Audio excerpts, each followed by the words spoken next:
Good evening to all of you. आप सभी बच्चों का सिग्मा गुरुकुल पर स्वागत है। बच्चों, मैथ्स का प्रैक्टिस सेशन का आज तीसरा दिन है और पहले दो सेशन में आप लोगों ने बहुत अच्छा रिस्पॉन्स दिया। किसी बच्चे को कोई भी डाउट शायद नहीं आया क्योंकि कमेंट बॉक्स में मुझे किसी भी बच्चे की कोई भी क्वेरी नहीं मिली। तो आज हम लोग तीसरा प्रैक्टिस सेट अपना शुरू कर रहे हैं और कोई भी आपको डाउट आए, कोई भी दिक्कत आए तो आप कमेंट बॉक्स में लिख के मुझे बताना, वो डाउट फिर हम लोग क्लियर करेंगे। चलिए भगवान का नाम लेकर शुरू करते हैं। जय श्री राम।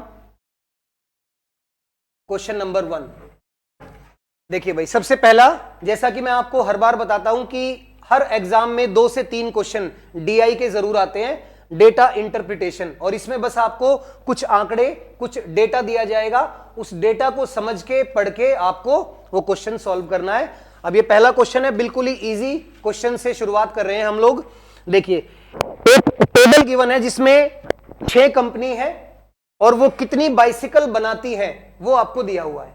और क्या पूछा है, what is the ratio of number of bicycle sold by B to the number of bicycle sold by D, यानी हर कंपनी ने इतनी इतनी बाइसिकल्स बेची है।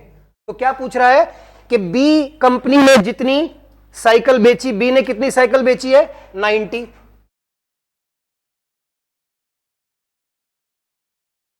कंपनी बी कितनी साइकिल बेचती है भाई, 90।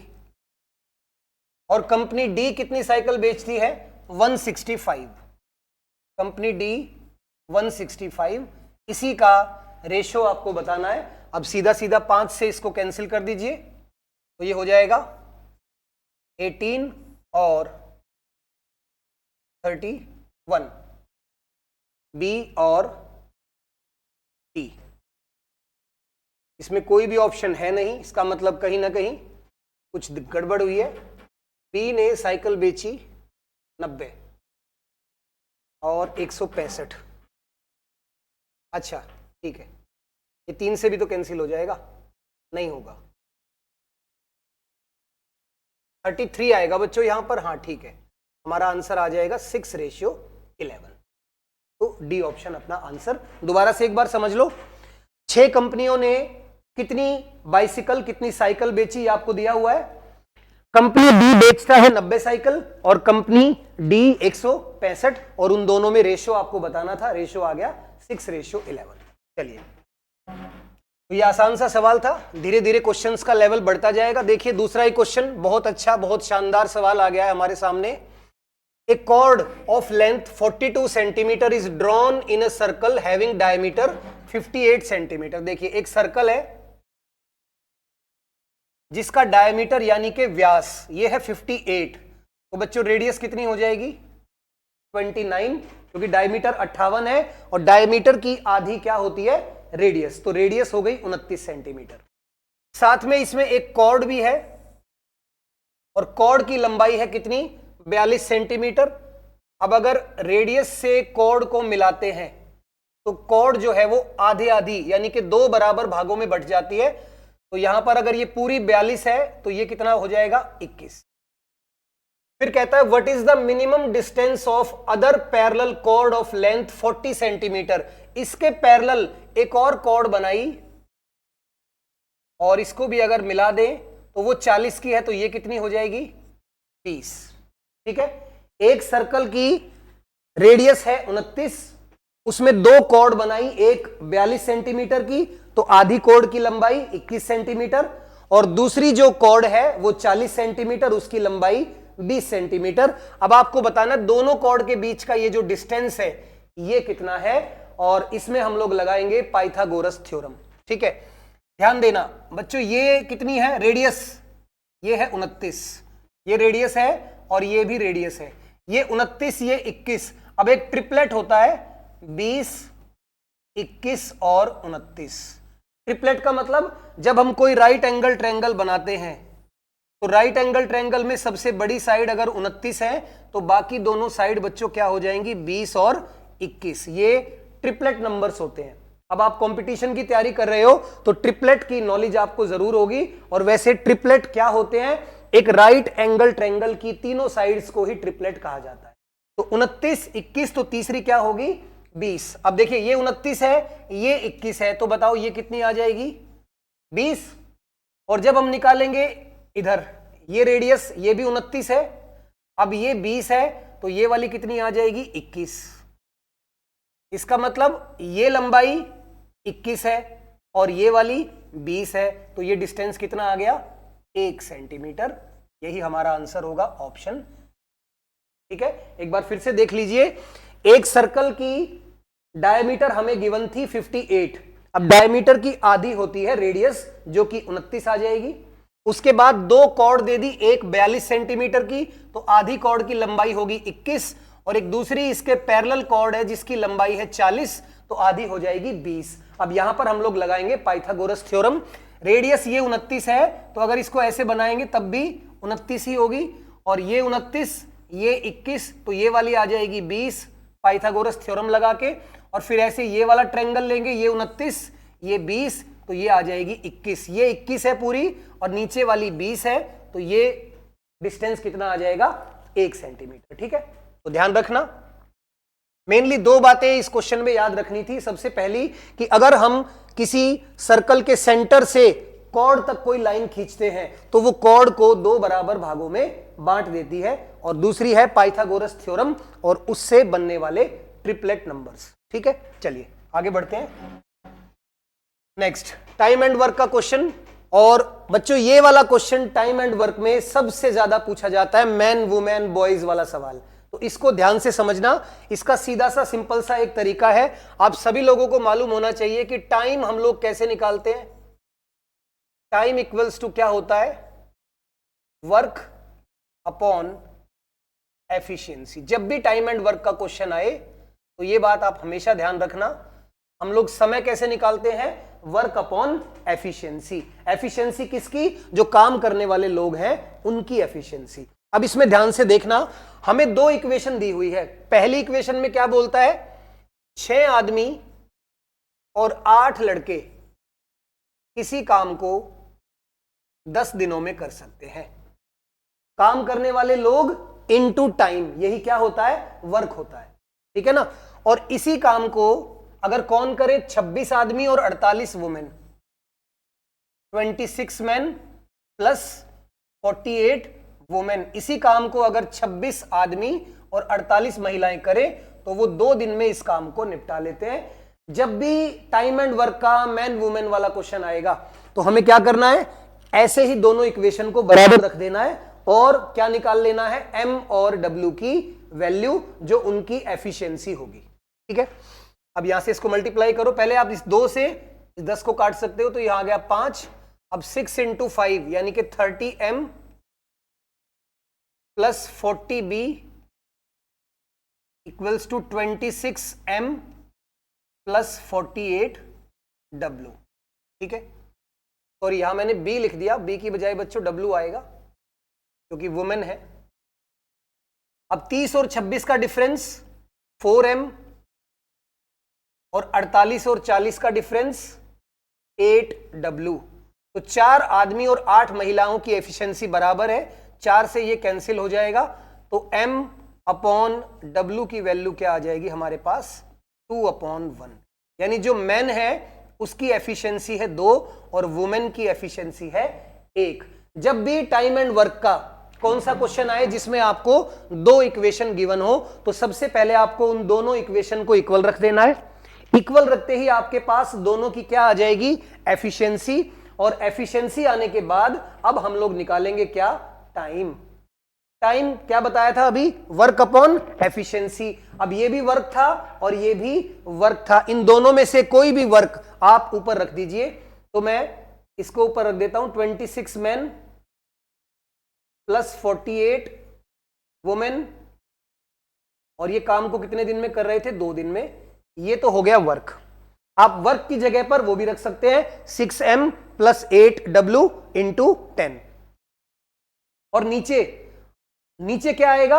अब वो काम हम जिससे करवाना चाहते हैं। लास्ट में ये काम किससे करवाना है? 15 आदमी और 20 महिलाएं, तो 15 मैन प्लस 20 वुमेन। अब m और w की वैल्यू रख दीजिए। m की वैल्यू है 2 और w की वैल्यू 1, तो 26 दूनी ये हो जाएगा 52, प्लस 48 इंटू 2 और नीचे 15 इंटू 2 30 प्लस 20। तो हमारे पास आ गया ये 100 इंटू 2 200 डिवाइडेड बाय 50 और अपना फाइनल आंसर आ गया 4। ठीक है, बहुत अच्छा, बहुत इंपॉर्टेंट क्वेश्चन है, ध्यान देना।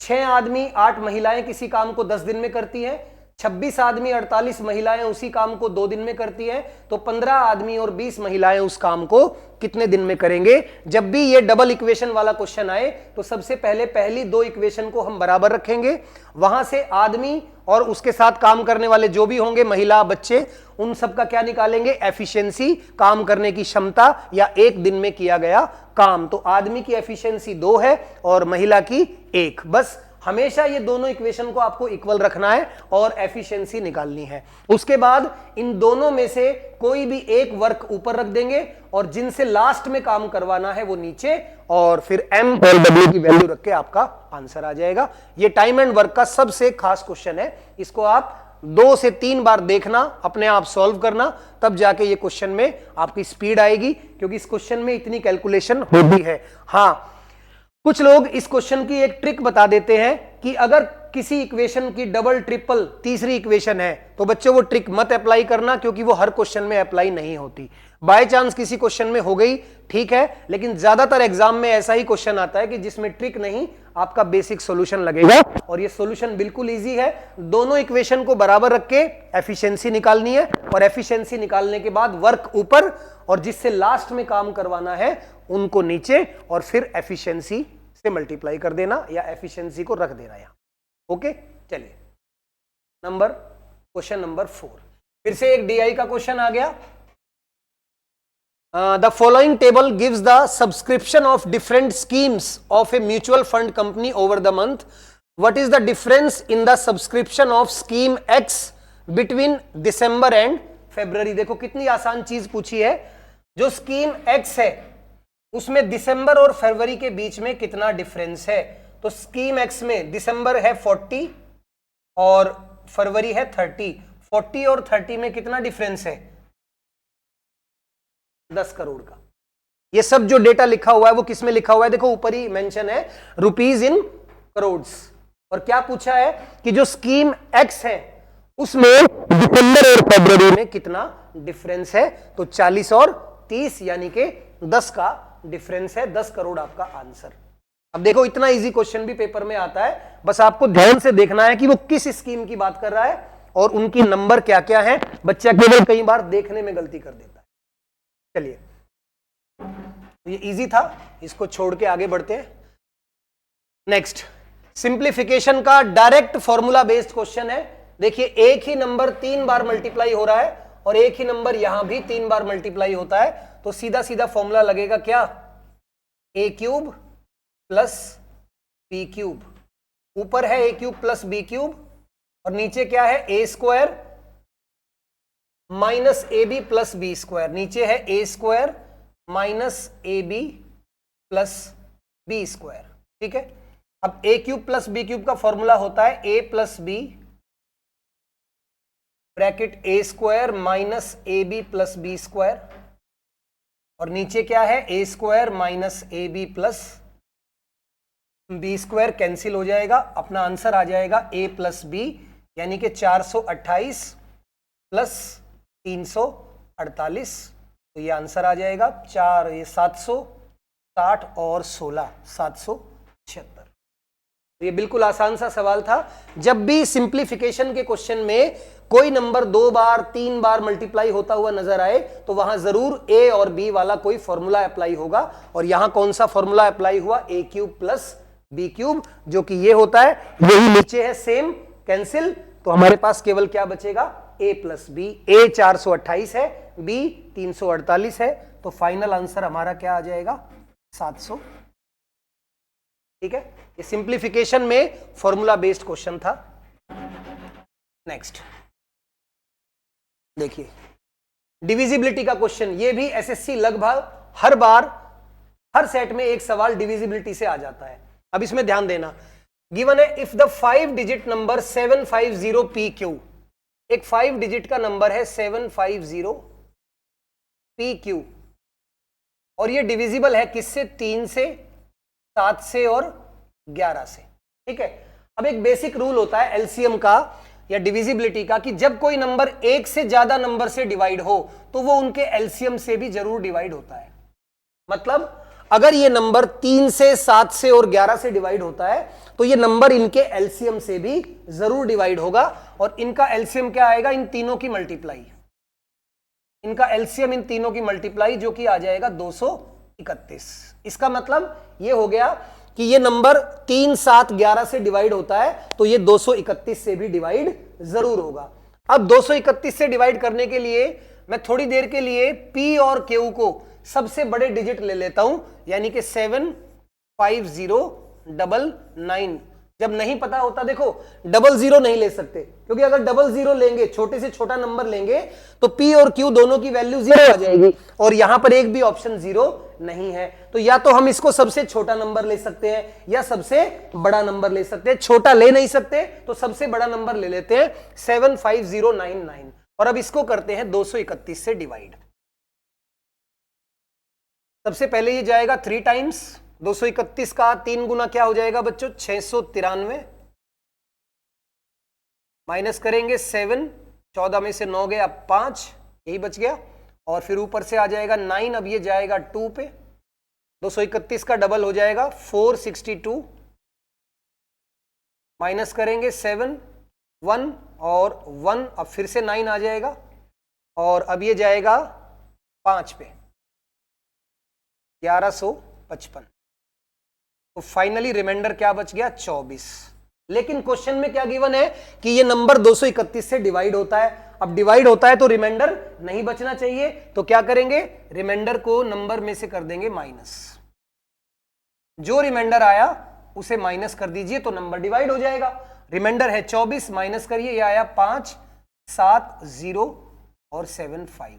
इसका मतलब वो नंबर एक्चुअली क्या है? 75075, यानी कि 7 हो जाएगा P और 5 हो जाएगा Q, और हमें क्या निकालना है? P plus 2Q। तो P है 7 और Q का डबल करेंगे तो ये हो जाएगा 10, तो हमारा फाइनल आंसर क्या आएगा? 70। बहुत अच्छा क्वेश्चन था। जल्दी से एक बार दोबारा इसको रिपीट कर देता हूं। 5 अंकों की एक संख्या है 750PQ, जो कि 3, 7, 11 तीनों से डिवाइड होती है। तो अगर कोई नंबर 3, 7, 11 से डिवाइड होता है तो वो इनके एलसीएम से भी जरूर डिवाइड होगा। एलसीएम आ गया 231। अब उस संख्या को या तो मैं सबसे छोटी संख्या मान सकता हूं, वो मानूंगा तो P और Q दोनों 0 हो जाएंगे और कोई भी आंसर 0 नहीं है, तो मैंने उसको सबसे बड़ी संख्या मान लिया, यानी कि 99 लिख लिया। 99 जैसे लिखा, रिमाइंडर बचा 24, रिमाइंडर को माइनस करेंगे तो संख्या डिवाइड हो जाएगी। माइनस करते ही ये नंबर डिवाइड होता है 231 से, तो ये नंबर 3, 7 और 11 से भी डिवाइड होगा, यानी P की वैल्यू 7 आ गई और Q की वैल्यू 5 आ गई, और हमसे पूछा है P प्लस 2Q। अब उसको सॉल्व कर देंगे, P 7 और Q का डबल हो जाएगा 10, तो फाइनल आंसर आएगा हमारा 17। ठीक है, चलिए next question. Raju, Ravi and Ashok contested in an election. 5% votes were invalid. देखिए 3 लोग हैं राजू। सबसे पहले तो टोटल वोट्स को हम लोग हमेशा क्या ले लेते हैं? 100%। ये है टोटल वोट्स। अब इसमें से 5% वोट क्या हो गए हैं? इनवैलिड। और उसके बाद 3 लोगों ने इलेक्शन लड़ा, तो उन तीनों को कितने कितने वोट मिले उसके बारे में हमें दिया हुआ है। Raju got 30% of the total votes. Raju को मिले टोटल का 30%। अब टोटल है 100, तो 100 का 30% सीधा 30 मिल गए इसको। और रवि को टोटल का मिला 32, तो इसको कितने मिलेंगे? देखो 30 और 32 हो गया 62, और 5% हो गए इनवैलिड 67, तो इसको कितने मिल जाएंगे? 33। ये तीनों के वोट आ गए, राजू, रवि और अशोक। अब आगे गिवन है द विनर गॉट। देखो विनर सीधा सीधा कौन है? अशोक इज द विनर, क्योंकि इसके पास सबसे ज्यादा वोट है, और इसने 5136 ज्यादा वोट लिए हैं। किससे? जिसको सबसे कम वोट मिले हैं, और सबसे कम किसको मिले हैं? राजू को। तो यानी कि इन दोनों का डिफरेंस 3% किसके बराबर है? 5136। तो यहां से 1% की वैल्यू निकाल लेंगे, 5136 डिवाइडेड बाय 3, इसको कैंसिल करेंगे तो यह आ जाएगा 17 और 12। 1% की वैल्यू आ गई 1712। टोटल वोट्स निकालने हैं तो 100% की वैल्यू क्या होगी? 2 जीरो बढ़ा देंगे इसमें, तो ये आपका आंसर ऑप्शन। इलेक्शन का सिंपल सा क्वेश्चन था। टोटल वोट्स होते हैं 100%, 5% इनवैलिड थे, एक को मिले 30, टोटल का 30, टोटल 100, तो 100 का 30 यानी इसको 30 वोट मिले, इसे 32 वोट मिले, तो बचे हुए 33 वोट अशोक को मिल जाएंगे। और अशोक और सबसे कम जिसको वोट मिले उनका डिफरेंस हमें गिवन है 5136, यानी कि 3% की वैल्यू 5136, 1% 1712, 100% है तो 1712 में 2 जीरो ऐड हो जाएंगी, यानी आंसर 1,71,200। ये है हमारे टोटल वोट्स। चलिए नेक्स्ट।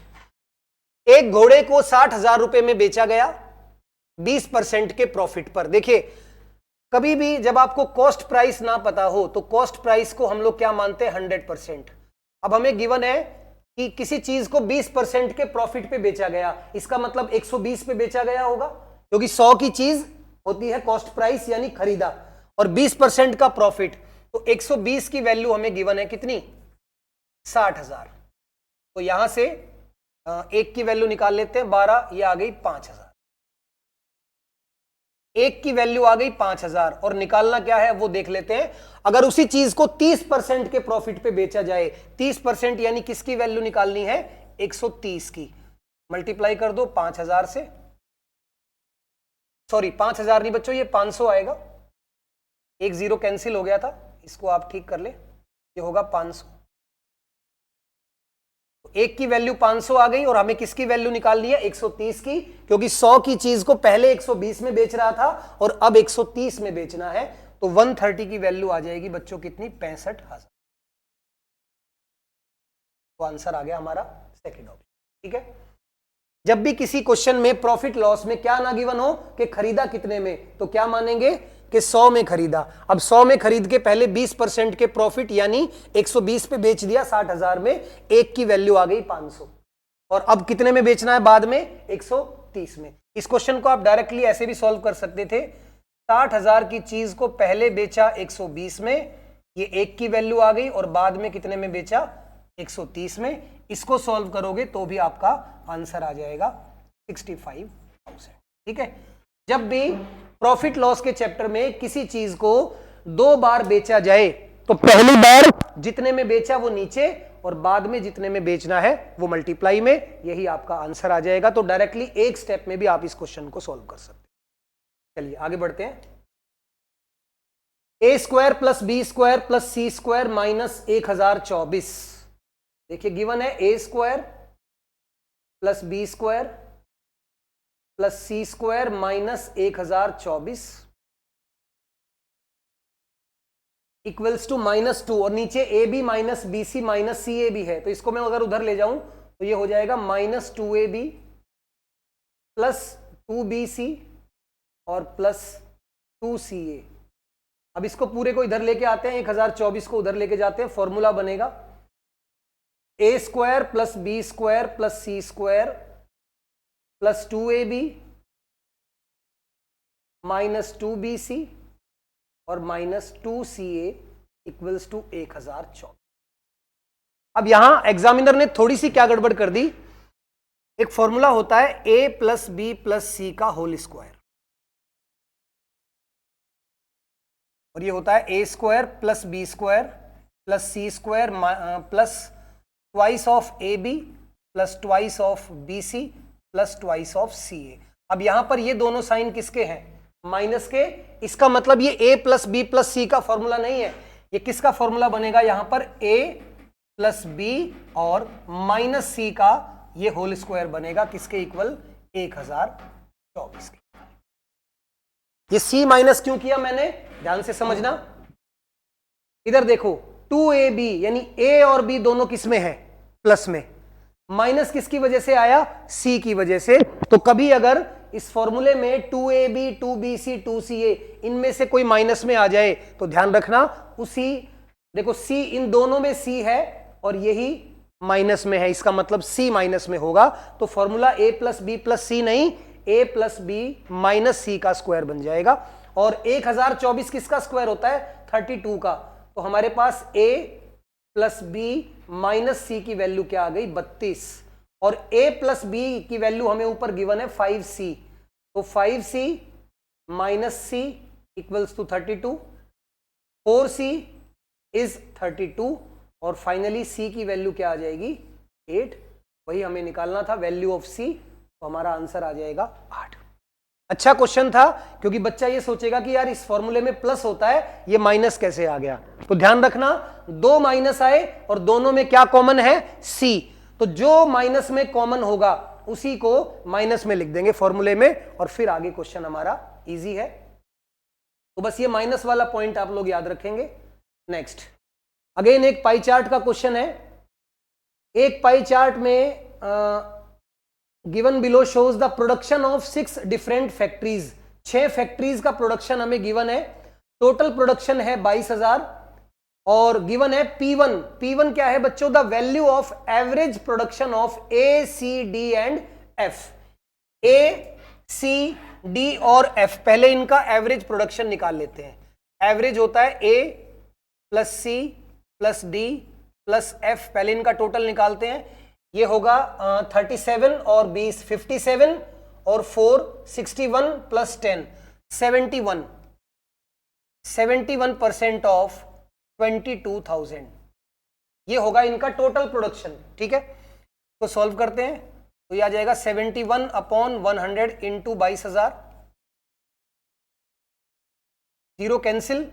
71 को अगर हम 22 से मल्टीप्लाई करते हैं तो ये कितना हो जाएगा? 2, 14 और 2 16 का 6 और 14 और 1 15, 1562 और 1 0। ये है इन चारों कंपनीज का टोटल प्रोडक्शन, लेकिन हमें क्या निकालना है? एवरेज। और 4 कंपनी का एवरेज निकालेंगे तो 4 से डिवाइड होगा और एवरेज आ जाएगा 4 3 12 और 905 3905।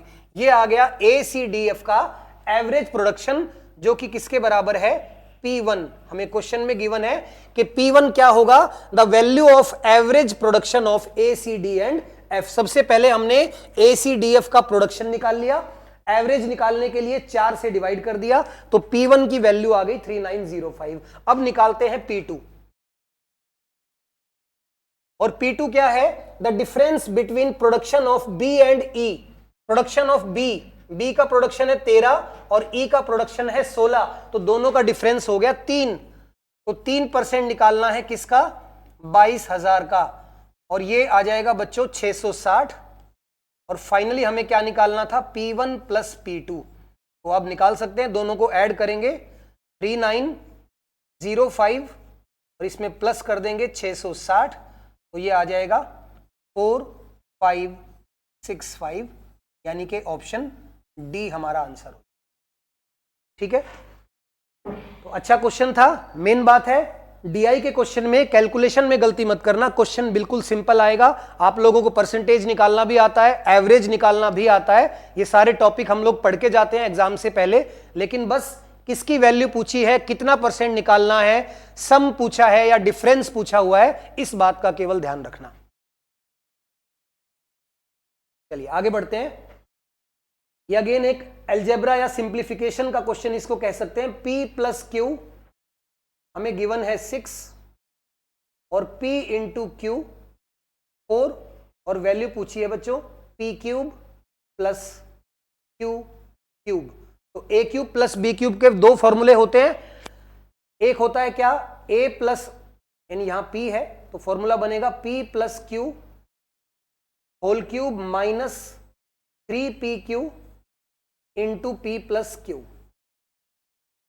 एक तो ये फॉर्मूला होता है, और एक और होता है वो अभी थोड़ी देर पहले आया था, P cube plus Q cube. एक फॉर्मूला और हो सकता है P plus Q bracket P square plus Q square minus PQ। ठीक है, इन दोनों में से यूज कौन सा करें ये कैसे पता लगेगा? हमारे पास स्क्वायर की वैल्यू नहीं है, स्क्वायर की वैल्यू नहीं है तो कौन सा यूज करेंगे? हम ये वाला फॉर्मूला यूज कर लेंगे। ये दोनों ही ए क्यूब प्लस बी क्यूब के फॉर्मूले होते हैं। अब p प्लस क्यू की वैल्यू कितनी है? 6 का क्यूब हो जाएगा 216 माइनस 3 इंटू पी क्यू है 4 तो 3 इंटू 4 ये हो गया 12 और p प्लस क्यू है 6 तो आंसर आ जाएगा 216 माइनस 72 और फाइनल आंसर विल बी 144। तो सिंपल फॉर्मूला बेस्ड क्वेश्चन था। p प्लस क्यू हमें गिवन है, पी क्यू गिवन है और निकालना क्या है? P cube plus Q cube. और ए क्यूब प्लस बी क्यूब के दो फॉर्मूले होते हैं, एक ये और एक ये। जब जो आपको इजी लगे उसको आप लगा सकते हैं। इसमें मुझे ये वाला इजी लगा तो मैंने इसमें वैल्यू रख दी, जब उसकी जरूरत पड़ेगी तो उसको भी आप यूज कर सकते हैं। Next question, the ratio of two numbers is 5:4 and their HCF is 4। मैंने लास्ट क्लास में भी आपको ये क्वेश्चन करवाया था कि अगर नंबर्स का रेशियो गिवन हो और उनका HCF गिवन हो तो LCM आप डायरेक्टली निकाल सकते हैं। कैसे? LCM क्या होता है बच्चों? HCF into product of ratio of numbers. ठीक है, कभी भी आपको 2 नंबर 3 नंबर का रेशियो गिवन हो तो क्या करना है? LCM निकालने के लिए रेशियो का प्रोडक्ट इंटू HCF, यही LCM होता है। तो HCF गिवन है 4 और नंबर्स का रेशियो है 5 और 4, वो भी मल्टीप्लाई हो जाएगा तो 20 इंटू 4 आपका आंसर आ जाएगा 80। ठीक है, मेनली ये चीज याद रखना कि LCM निकालने के तरीके बहुत सारे होते हैं वैसे तो, लेकिन जब नंबर गिवन ना हो, उनका रेशियो गिवन हो तो आप LCM इस तरीके से निकाल सकते हैं। Next, A truck runs 492 kilometres on 36 litres of diesel. How many kilometres can it run on 33 litres of diesel? देखिए कितना इजी क्वेश्चन है। एक ट्रक 36 लीटर डीजल में 492 किलोमीटर चलता है तो वो 33 लीटर डीजल में कितना चलेगा? Unitary method. सीधा सीधा आपको 36 की वैल्यू दी हुई है, कितनी? 492। तो एक की वैल्यू क्या हो जाएगी? 492 डिवाइडेड बाय 36 और किसकी वैल्यू निकालनी है? 33 की, तो मल्टीप्लाई कर देंगे 33। 3 से कैंसिल हो गया 11, 12 और 12 से इसको कैंसिल करोगे 41। 41 इंटू 11 हो जाएगा बच्चों 451। तो 451 लीटर, सॉरी 451 किलोमीटर तो चल जाएगा 33 लीटर डीजल में। ये बिल्कुल साधारण सा सवाल था, तो इसमें कुछ भी ऐसा नहीं है कि मुझे बताना पड़े। बेसिक यूनिटरी मेथड, 36 लीटर में 492 किलोमीटर चलता है तो 33 लीटर में 451 किलोमीटर चलेगा, यूनिटरी मेथड। नेक्स्ट, एक फिगर हमें गिवन है। फिगर बच्चों थोड़ी सी ब्लर है, मैं इसको साइड में यहां बना देता हूं। ऊपर है C और इधर है A, ये B और ये D। देखिए ये एक ट्रायंगल है जिसमें इस एंगल का बाइसेक्टर खींचा हुआ है। एंगल बाइसेक्टर क्या होता है? जो किसी एंगल को दो इक्वल पार्ट में डिवाइड कर देता है, यानी कि ये दोनों आपस में इक्वल है। साथ में हमें गिवन है CD equals to DA। CD यानी कि ये CD और DA ये दोनों आपस में इक्वल हैं, और दो साइड जब इक्वल होती हैं तो उनके ऑपोजिट एंगल भी आपस में इक्वल होते हैं, यानी कि ये एंगल और ये एंगल। देखो इसके ऑपोजिट ये एंगल और इसके ऑपोजिट ये एंगल, ये दोनों भी आपस में एंगल इक्वल होंगे। साथ में हमें गिवन है BDC 76, B, D और C ये है 76। ठीक है, और जो ये 76 है ये इस ट्रायंगल का क्या है? एक्सटीरियर एंगल, बाह्य कोण। और एक्सटीरियर एंगल किसके इक्वल होता है? अंदर वाले दोनों के। अपने साथ वाले को छोड़ के जो बाकी दोनों एंगल बच गए, एक्सटीरियर एंगल इन दोनों के टोटल के इक्वल होगा। और ये दोनों क्योंकि आपस में इक्वल है तो 76 के आधे आधे हो जाएंगे, यानी कि ये हो जाएगा 38 और ये भी हो जाएगा 38 डिग्री। और क्योंकि ये दोनों आपस में बराबर है तो ये भी 38 डिग्री। और अब आपको निकालना है ये वाला एंगल CBD, यही निकालना है CBD। अब हम बड़े वाला ट्रायंगल अगर लेते हैं तो बड़े वाले ट्रायंगल में ये एंगल है 76 डिग्री, एक एंगल है 38 डिग्री और प्लस CBD, ये एंगल हमें निकालना है और तीनों का सम टोटल कितना होगा 180। अब ये हो गया 100 और 8 और 6 14, 114। तो एंगल CBD ये कितना आ जाएगा 180 डिग्री माइनस 114 डिग्री, तो हमारा आंसर होगा 66 डिग्री, 66 डिग्री हमारा आंसर आ जाएगा। फिर समझ लीजिए, सबसे पहले गिवन था ये एंगल 76 और ये दोनों साइड आपस में इक्वल है। अगर दो साइड आपस में इक्वल होती हैं तो उनके ऑपोजिट एंगल भी आपस में इक्वल होते हैं। ये 76 है तो ये दोनों मिलाकर 76 होंगे। क्योंकि दोनों इक्वल है तो 38 38 और ये दोनों भी आपस में इक्वल है तो ये भी 38। इसका मतलब ये पूरा एंगल हो गया 76, ये 38 और तीसरा एंगल आपको निकालना है। एक ट्रायंगल के तीनों एंगल का सम 180 होता है, जिसमें से दो एंगल हमें मालूम है, तो तीसरा एंगल आ जाएगा 66 डिग्री। ठीक है, चलिए next. A dealer buys an old cooler listed ₹650 and gets 2 successive discounts of 20% and 10%। देखिए, सबसे पहले लास्ट क्लास में भी मैंने आपको एक फॉर्मूला लिखवाया था कि अगर आपको 2 डिस्काउंट मिले तो टोटल डिस्काउंट इतना होता है।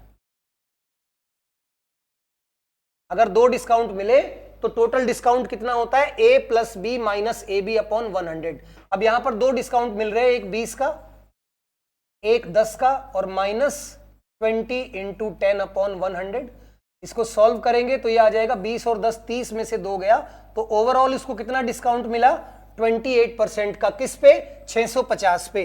तो अगर हम 650 का 28% निकालते हैं तो ये आ जाएगा 0 से 0 कैंसिल, 5 2 जा 10, 13 और 2 से ये कट जाएगा 14, 14 इंटू 13 आ जाएगा 182। तो टोटल हमें 650 पे कितना डिस्काउंट मिल गया, 182 रुपए का। इसका मतलब वो चीज हमें कितने में मिलेगी, 864। वो चीज हमें मिल जाएगी कितने में, 468 रुपए में। लेकिन वो चीज हमें यही नहीं मिली। He spends ₹38 on its repair, यानी दुकानदार से तो वो चीज हम खरीद लाए लेकिन उसमें कुछ खराबी थी और हमें इस पे 38 रुपए और लगाने पड़े, तो हमें वो चीज 468 की नहीं, 468 में ये जुड़ेगा तो ये आ जाएगा 605। टोटल वो चीज हमें कितने में पड़ी, 506 रुपए में। और फिर उसको हमने 20% के प्रॉफिट पे बेच दिया। 506 का अगर आप 20% निकालेंगे तो वो आएगा 101.2। निकाल के देख लो साइड में, 506 का 20% यानी कि 1/5 और इसको आप कैंसिल करोगे तो ये आएगा 101.2। तो यानी कि हमें 506 रुपए पे 101.2 का प्रॉफिट हुआ। तो टोटल जो सेलिंग प्राइस आ गई वो 607 रुपए और 20 पैसे आ गई, यानी कि ऑप्शन। बिल्कुल नॉर्मल क्वेश्चन था, बस हल्की सी कैलकुलेशन थी। सबसे पहले आपको 2 डिस्काउंट गिवन है, जब भी 2 डिस्काउंट हो तो टोटल डिस्काउंट इतना होता है। ठीक है, तो टोटल डिस्काउंट आ गया 28%। 650 रुपए की चीज है, 28% का डिस्काउंट है तो 182 रुपए का डिस्काउंट मिलेगा और 182 इसमें से कर दिया माइनस, तो दुकानदार ने वो चीज हमें 468 रुपए में दे दी। लेकिन हमने उस पे 38 रुपए और खर्च किए तो वो चीज हमें टोटल कितने की पड़ी, 506 रुपए की। और फिर उस पे हमें 20% का प्रॉफिट हुआ जो हमने उसमें ऐड कर दिया, तो सेलिंग प्राइस आ गई 607 रुपए 20 पैसे। चलिए नेक्स्ट, DI का एक और क्वेश्चन फिर से हमारे सामने आ गया। The pie chart given below shows the sales of 7 different companies. The total sales of 7 companies are 2880। The sale of a particular company is shown in terms of degree. इसमें परसेंटेज ना देकर degree given है तो हम answer भी degree के according निकाल लेंगे। The average sales of G and H, पहले G और H का क्या निकालते हैं, एवरेज। तो G की सेल कितनी है भाई, G इज 13 और H इज 73। तो G और H इनका एवरेज निकलेगा तो G plus H divided by 2, ये है 13 प्लस 73 डिवाइडेड बाई 2, 86/2 यानी कि 43 डिग्री। ये आ गई G और H की एवरेज सेल। उसके बाद एवरेज सेल निकालनी है D और I। तो D और I का एवरेज क्या होगा, D plus I divided by 2। D की सेल है 17 और I की सेल है 53, तो टोटल इन दोनों की सेल हो जाएगी 70/2 और इनकी सेल आ गई 35 डिग्री। और क्या पूछा है, जी और एच की एवरेज सेल डी और आई की एवरेज सेल से कितने परसेंट ज्यादा है। तो कितनी ज्यादा है, 8। किससे, 35 से। भाई जी ये 43 35 से कितना ज्यादा है, 8। तो 8/35 कितना परसेंट होगा, बस हमें ये निकालना है। इसको आप सॉल्व करेंगे तो ये 22.86% आ जाएगा। लेकिन इसको आप खुद कैलकुलेट करना, ठीक है, कैलकुलेट करके अपने आप आंसर निकालना। चलिए, क्लियर है क्वेश्चन। इस क्वेश्चन को हमने डिग्री में ही सॉल्व कर लिया, स्पेशल पेज की जरूरत नहीं पड़ी हमें। Next, what is the age of a cube whose volume is equal to the sum of volumes of cubes of edge 6 cm, 8 cm and 10 cm। यानी एक बड़ा क्यूब है जिसका वॉल्यूम हमें निकालना है और उसका volume is equal to the sum of volumes of 3 cubes. देखिए क्यूब का वॉल्यूम क्या होता है, साइड का क्यूब, और ये किसके इक्वल है, 3 छोटे छोटे क्यूब्स के वॉल्यूम के इक्वल है। यानी कि 6 का क्यूब हो जाएगा 216, 8 का क्यूब होगा बच्चों 512 और 10 का क्यूब होगा 1000। ठीक है, ये बड़े वाले क्यूब का वॉल्यूम है जो कि आ जाएगा 1728 और हमें उसकी क्या निकालनी है, साइड निकालनी है। और साइड कितनी आ जाएगी, 12, क्योंकि 1728 किसका क्यूब होता है, 12 का क्यूब होता है। तो हमारी साइड क्या आ जाएगी, 12 आ जाएगी। बिल्कुल सिंपल साधारण सा क्वेश्चन था। एक बड़े क्यूब का वॉल्यूम 3 छोटे छोटे क्यूब के वॉल्यूम के इक्वल है। तो बड़े क्यूब का वॉल्यूम आ गया 1728 और 1728 किसका क्यूब होता है, 12 का। तो साइड आ गई कितनी, 12। चलिए next question. Ram covers a certain journey at 60% of his usual speed. Ram किसी दूरी को अपनी नॉर्मल स्पीड से नहीं, उसकी 60% से कवर करता है, यानी कि 3/5। ठीक है, स्पीड हो गई कितनी, 3/5, ये स्पीड है। और बच्चों स्पीड का उल्टा क्या होता है, टाइम। तो टाइम कितना लगेगा उसे, 5/3। इसका यह मतलब हुआ जब वो 3 की स्पीड से जाएगा तो उसे 5 टाइम लगेगा, और जब 5 की स्पीड से जाएगा तो 3 टाइम लगेगा। तो यानी कि 2 टाइम ज्यादा लगेगा। और गिवन है कि वो कितना लेट हुआ है, 36, यानी कि 2 की वैल्यू हमें गिवन है 36। तो 1 टाइम की वैल्यू आ जाएगी 18। और कौन सा टाइम निकालना है, यूजुअल टाइम, जो कि है 3। 1 की वैल्यू 18 है तो 3 की क्या आ जाएगी, 3 × 18 यानी कि 54। तो उसका जो यूजुअल टाइम है वो कितना है, 54 मिनट। फिर से समझो, एक आदमी अपनी स्पीड को कितनी कर देता है, 60%, यानी कि 3/5, मतलब 5 से कितनी कर देता है, 3। अब अगर स्पीड कम करेगा तो टाइम ज्यादा लगेगा, तो टाइम लगेगा 5/3, यानी कि उसे 2 टाइम ज्यादा लग गया। और कितने मिनट ज्यादा लगे हैं, 36। तो 2 की वैल्यू 36, 1 की 18 और उसका नॉर्मल टाइम है 3। तो 3 × 18 यानी कि नॉर्मली उसे 54 मिनट लगते हैं और आज उसे 36 मिनट ज्यादा लगे। नेक्स्ट क्वेश्चन, आपको निकालनी है एवरेज स्पीड। सबसे पहले तो एवरेज स्पीड का फॉर्मूला लिख लेते हैं। एवरेज स्पीड होती है total distance upon total time. अब इस क्वेश्चन में आपको डिस्टेंस गिवन नहीं है, आपको डिस्टेंस अपनी तरफ से मानना पड़ेगा। उसको मानने का एक आपको मैं तरीका बताऊंगा।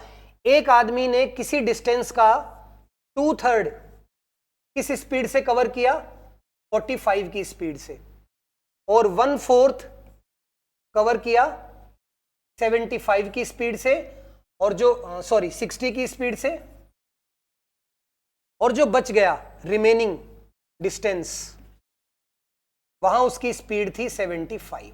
ठीक है, अब जब किसी क्वेश्चन में डिस्टेंस के बजाय उस डिस्टेंस के हिस्से दे दिए, तो आप जो डिनोमिनेटर है यानी कि 3 और 4 इसको मल्टीप्लाई कर दो। यानी डिस्टेंस को हम क्या लेंगे, डिनोमिनेटर की मल्टीप्लाई 3 × 4 यानी कि 12। अब बच्चों 12 बहुत छोटा नंबर लग रहा है, तो मैं इस डिस्टेंस को 12 की बजाय क्या मान लेता हूं, 1200। फिर से समझिए, अगर किसी क्वेश्चन में डिस्टेंस गिवन नहीं है लेकिन उस डिस्टेंस के हिस्से गिवन है, पार्ट गिवन है, तो नीचे वाले जो डिनोमिनेटर है उनको मल्टीप्लाई कर देना, वो मान लेंगे डिस्टेंस। अब मैंने 3 × 4 होता है 12, लेकिन कैलकुलेशन को आसान करने के लिए मैंने डिस्टेंस को 1200 मान लिया। अब 1200 का 2/3 कितना होगा? 1200 का 2/3 कितना होगा? पहले एवरेज स्पीड निकालना है। एवरेज स्पीड होता है total distance upon total time. तो डिस्टेंस तो हमें मालूम है 1200, और टाइम होता है बच्चों डिस्टेंस अपॉन स्पीड। 1200 का 2/3 आ जाएगा 800, जो कि उसने 45 की स्पीड से कवर किया। 1200 का 1/4 हो जाएगा 300, ये उसने 60 की स्पीड से कवर किया, और बच गया कितना? 100, और ये उसने 75 की स्पीड से कवर किया। अब इसको आपको सॉल्व करना है और आंसर निकालना है। मुझे आपके आंसर का इंतजार रहेगा, और इसका आंसर आई थिंक आना चाहिए 54.25। ठीक है, बाकी आप मुझे इसका आंसर कमेंट बॉक्स में जरूर बताएंगे। अकॉर्डिंग टू मी इसका आंसर आएगा 54.25। तो आपके आंसर का वेट रहेगा, ये आपका आंसर है। ठीक है, तो तरीका मैंने बता दिया। अगर किसी क्वेश्चन में डिस्टेंस गिवन नहीं है तो डिस्टेंस के जो डिनोमिनेटर है उसकी मल्टीप्लाई, और आप उसको थोड़ा बढ़ा भी सकते हो अपनी कैलकुलेशन को आसान करने के लिए। टोटल डिस्टेंस 1200, और उसको 3 अलग अलग स्पीड से कवर किया गया, तो अलग अलग टाइम आएंगे, और डिस्टेंस अपॉन टाइम क्या होता है? Average speed. चलिए आगे बढ़ते हैं। Next question, the area of A triangle is 480। एक ट्रायंगल का एरिया गिवन है 480, और एरिया क्या होता है? Half into base into height. अब देखिए, एक साइड 10 है, एक साइड 24 है, और एक साइड 26। तो 10 और 24 ये दोनों क्या होंगी? परपेंडिकुलर और बेस। तो half into 10x into 24x, ये आपकी साइड्स मान लेंगे हम लोग। उसके बाद सॉल्व कर दो, 2 से कैंसिल हो गया, ये 12, 12 इंटू 10 120, 120 से 480 को काटेंगे तो 4 आ जाएगा x², और x की वैल्यू क्या आ गई? 2। हमें क्या निकालना है? पेरीमीटर। पेरीमीटर होता है तीनों का टोटल। तो 10 + 24 + 26 ये हो जाएगा 60x, और x की वैल्यू 2 है, तो 60 × 2 यानी कि 120 मीटर क्या आ जाएगा? Perimeter, 120 centimetre. ठीक है, फिर से समझिए, ट्रायंगल का एरिया क्या होता है? Half into base into height. Sides का रेशियो गिवन है 10, 24 और 26। तो सबसे बड़ी साइड कभी भी बेस और हाइट नहीं होती, तो बेस और हाइट क्या होगा? 10 और 24। लेकिन ये रेशियो है, तो मैंने एक को मान लिया 10x और एक को 24x। x² की वैल्यू 4, तो x आ गया 2, x की वैल्यू यहां रख दीजिए, तो आपका पेरीमीटर आ जाएगा तीनों साइड्स का total 120। Next question, Damini purchased an item costing ₹7500 and paid 3500। Damini ने एक 7500 रुपए की चीज खरीदी और 3500 रुपए पे कर दिए। 7500 में से 3500 पे कर चुकी है, तो अभी कितना पे करना बाकी है? 4000। उस 4000 पे क्या हुआ? सिंपल इंटरेस्ट लगाया गया 9% पर एनम, लेकिन दामिनी ने उसको 4 महीने में ही क्लियर कर दिया, तो 4 महीने के हिसाब से उसको कितना ब्याज देना पड़ेगा? तो हमें निकालना है सिंपल इंटरेस्ट। वो क्या होता है? Principal into rate into time divided by 100। तो प्रिंसिपल कितना बचा हुआ है? 4000, रेट है 9%, टाइम कितना लगा? 4 महीने, और जब टाइम महीनों में होता है तो उसको 12 से डिवाइड कर देते हैं ईयर में कन्वर्ट करने के लिए। नीचे 100, इसको सॉल्व कर दीजिए। 4 से कैंसिल 3, 00 से 00 कैंसिल, तो 40 का 3 गुना 120 रुपए ही ब्याज उसे देना पड़ेगा, क्योंकि उसने वो ड्यूज जो है वो 4 महीने में ही क्लियर कर दिए। तो सिंपल क्वेश्चन था, प्रिंसिपल गिवन है, रेट गिवन है, टाइम गिवन है। टाइम अगर महीनों में होता है तो उसको 12 से डिवाइड कर लेते हैं, और ब्याज अपना आ जाएगा 120 रुपए। चलिए नेक्स्ट क्वेश्चन, अगेन एक सीआई का इंटरेस्ट का क्वेश्चन है। A sum of money placed at compound interest triple itself in 8 years. देखो, कोई पैसा 3 गुना हो जाता है कितने साल में? 8 साल में। तो अमाउंट हो गया 3 गुना, और कितने साल में? 8 साल में। आगे कहता है वही पैसा 243 गुना कितने साल में हो जाएगा? ठीक है, ये कंपाउंड इंटरेस्ट का बड़ा रिपीटेड क्वेश्चन है। कोई पैसा 3 गुना हो गया 8 साल में, तो वो 243 गुना कितने साल में हो जाएगा? जब भी सीआई में ये वाला क्वेश्चन आए तो हमेशा जो ये वाला अमाउंट होगा ये आपको ऊपर वाले की पावर मिलेगा, और 243 होता है 3 की पावर 5, और यही पावर मल्टीप्लाई हो जाएगी इस टाइम के साथ, तो अपना आंसर क्या आएगा? 8 × 5। ये पावर हमेशा मल्टीप्लाई, यानी कि 40 साल हमारा आंसर। ठीक है, जब भी कंपाउंड इंटरेस्ट में क्या क्वेश्चन आए कि कोई पैसा कुछ साल में कुछ गुना हो गया और फिर कुछ साल में कुछ और गुना हो गया, तो हमेशा पहली बार जितने गुना होगा अगली बार जो भी आएगा वो इसी की कोई ना कोई पावर होगी। तो 243 3 की पावर 5 होती है, और पावर जाके किसके साथ मल्टीप्लाई हो जाएगी? टाइम के साथ। तो टाइम पहले 8 साल था, अब कितना हो जाएगा? 40 साल। तो 40 साल में वो पैसा 243 गुना हो जाएगा। Next, if the measure of a diagonal and area of a rectangle are 25। देखिए ये क्वेश्चन बच्चों वैसे तो बहुत बड़ा बनाया जा सकता है, पर अगर आपको अभी थोड़ी देर पहले मैंने जिक्र किया था ट्रिपलेट का, अगर आपको ट्रिपलेट की नॉलेज है तो ये 2 सेकंड का क्वेश्चन भी नहीं है। एक रेक्टेंगल का डायगोनल गिवन है 25 और उसका एरिया गिवन है कितना? 168। अब आप जानते हैं एरिया क्या होता है? Length into breadth is 168। यहां पर आपको कोई लॉन्ग मेथड लगाने की जरूरत नहीं है, सिर्फ ट्रिपलेट को यूज करना है, क्योंकि ये है लेंथ और ये है ब्रेड्थ। अब दो ऐसी लेंथ और ब्रेड्थ आप माने कि उनका मल्टीप्लाई क्या आ जाए? 168। अब 25 के साथ 2 ट्रिपलेट होते हैं, 25 के साथ एक ट्रिपलेट होता है 15, 20 और 25, और एक ट्रिपलेट होता है 7, 24 और 25। अब अगर मैं लेंथ और ब्रेड्थ को क्या मानता हूं? 15 और 20, तो उसकी मल्टीप्लाई क्या आएगी? 300। लेकिन अगर मैं मानता हूं 7 और 24, तो 24 और 7 की गुणा क्या आ जाएगी? 168। यही हमसे पूछा था लंबाई, तो लंबाई क्या आ जाएगी? 24 सेंटीमीटर। तो सिंपल ट्रिपलेट का क्वेश्चन था। बहुत बच्चे इसमें l+b करेंगे, उसका स्क्वायर करेंगे, l² + b² इज 25, तो उसका कोई बेनिफिट नहीं है, क्योंकि ये स्कूल का क्वेश्चन नहीं है, कंपटीशन का है। जब भी राइट एंगल दिखे तो ट्रिपलेट लगाने की कोशिश करो। चलिए next question, What number should be added to each of the number 103, 135, 110 and 144 so that the resulting number are in proportion? देखिए आपको 4 नंबर गिवन है और चारों को प्रोपोर्शन में करना है, कुछ जोड़कर, यानी चारों नंबर में कुछ ना कुछ जुड़ेगा।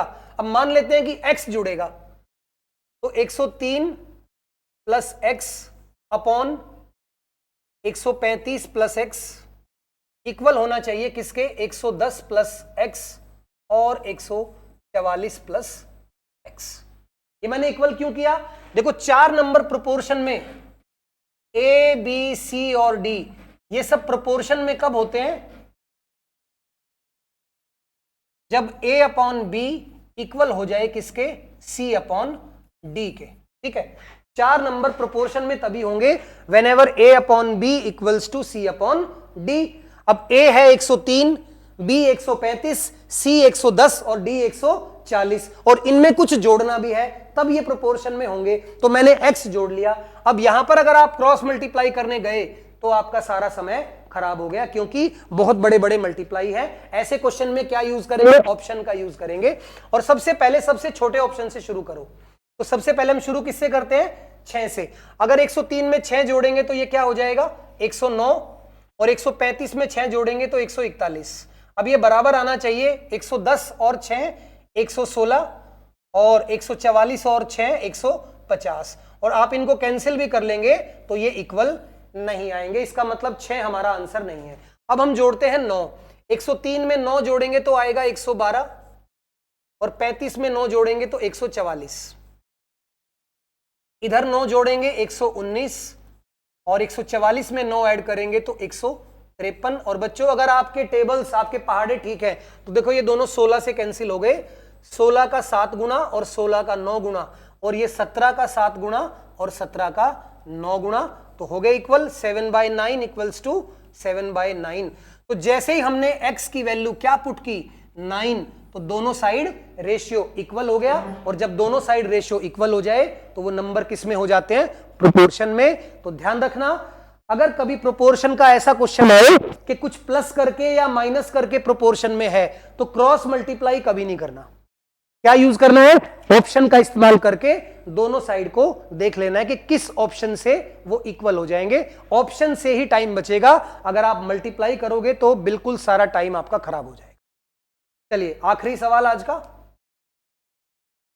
एक खाली टंकी में 3 पाइप लगे हुए हैं, 2 उसको भर सकते हैं 45 घंटे और 36 घंटे में, और तीसरा उसे खाली करता है 37.5 घंटे में।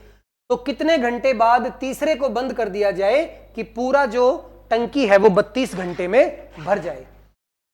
देखिए, एक टंकी में 3 पाइप लगे हुए हैं ए बी सी। ए और बी भरने का काम करते हैं। ए भरता है 45 घंटे में और बी 36 घंटे में, और सी उसे खाली कर देता है 37.5 या 75/2 घंटे में। सी कैसा पाइप है, ड्रेन पाइप, खाली करने वाला पाइप। अब सबसे पहले हम क्या निकालेंगे, वर्क या टंकी की क्षमता। 45, 36 और 75 का एलसीएम बच्चों आ जाएगा 900। तो एफिशिएंसी यानी ए की एफिशिएंसी कितनी आ गई, 20, या यूं कहें कि जो ए है वो 1 घंटे में कितना भर सकता है, 20। बी 1 घंटे में कितना भरेगा, 25, और सी खाली करेगा कितना, 75 से आएगा 12 और नीचे 2 भी है, तो ये 24 खाली करेगा। इसकी एफिशिएंसी है 24 खाली करना। अब देखो पूरी टंकी कितने में भरी है, 32 घंटे में, लेकिन बीच में कहीं ड्रेन पाइप यानी खाली करने वाले पाइप को बंद भी किया गया है। तो मतलब किसको बंद नहीं किया, ए और बी को। अब ए और बी जिनको बंद नहीं किया गया, अगर इनको हम पूरे 32 घंटे चलाएं तो इनकी एफिशिएंसी दोनों की कितनी है, 45। तो 32 और 45 को अगर गुणा करेंगे, 45 का 3 गुना 135, 70, तो ये आ जाएगा बच्चों 1440। ठीक है, 1440। लेकिन भरना कितना है, केवल 900। यानी अगर 32 घंटे ए और बी चलाए जाएं तो ये 1440 भर लेंगे, लेकिन भरना कितना है, केवल 900। तो यानी कि बाकी का खाली किया है किसी ने, तो ये कितना बचा, 540। और ये 540 जो एक्स्ट्रा भर गया, ये किसने खाली किया है, तीसरे पाइप ने, खाली करने वाले ने। तो सी जिसकी एफिशिएंसी क्या है, 24 से डिवाइड करेंगे तो ये 24 दूनी 48, फिर 24 दूनी 48 और 5, 22.5 घंटे में सी ने इसको खाली किया है। तो मतलब सी को कब बंद किया गया था, 22.5 घंटे के बाद। अच्छा सवाल है, एक बार फिर समझिए। एक टंकी में 3 पाइप लगे हुए हैं ए बी सी। ए और बी भरने का काम करते हैं और सी उसको खाली करने का काम करता है। तो तीनों का ये टाइम है, और टाइम का एलसीएम क्या होता है, कैपेसिटी या वर्क की टंकी में कितना पानी टोटल आ सकता है, कैपेसिटी ऑफ टैंक। तो कैपेसिटी आ गई 900 और एफिशिएंसी आ गई, यानी कि ये 1 घंटे में कितना भर सकता है, 20, ये 1 घंटे में भरेगा 25 और ये 1 घंटे में खाली करेगा 24। अब क्या गिवन है इसमें कि 32 घंटे में टंकी भरी है, लेकिन बीच में किसको बंद किया गया है, ड्रेन पाइप को। तो यानी कि ए और बी को बंद नहीं किया। अब ए और बी अगर पूरे 32 घंटे चलाएंगे तो 1440 लीटर भर जाता, लेकिन भरा कितना, केवल 900। तो 900 भरा, इसका मतलब बाकी का 540 तीसरे ने खाली किया है, और तीसरे की एफिशिएंसी है 24। तो यानी कि 22.5 घंटे में वो 540 खाली करेगा। तो मतलब उसको कब बंद किया गया था, 22.5 घंटे बाद। ठीक है, तो ये थे बच्चों आज के 25 सवाल। डेली 25 क्वेश्चन आपको ऐसे ही मिलते रहेंगे। आप लोग ऐसे ही क्लासेस को देखते रहिए। कोई डाउट आए तो पूछते रहिए। ठीक है, कमेंट बॉक्स में मुझे लिख के अपना डाउट बता देंगे, तो नेक्स्ट क्लास में मैं आपका डाउट जरूर क्लियर करूंगा। और बच्चों एक छोटी सी बात और है,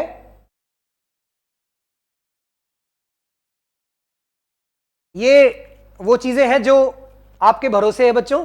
आपको सपोर्ट करना आपके हाथ में है, पढ़ाना हमारे हाथ में है। अगर मैं अच्छा पढ़ा रहा हूं, आपको क्वेश्चन समझ में आ रहे हैं, और हमारी जो टीम है जो आपके लिए काम करती है, अगर उन सभी टीचर्स का पढ़ाया हुआ आपको अच्छा लगता है, तो आप लोग हमें इन सभी जगह पर फॉलो कर सकते हैं, और आपके सभी डाउट, सभी क्वेरी हम लोग जरूर सॉल्व करेंगे। कोई भी आपको डाउट आता है तो आप लोग बताएं। तब तक के लिए धन्यवाद, नमस्कार।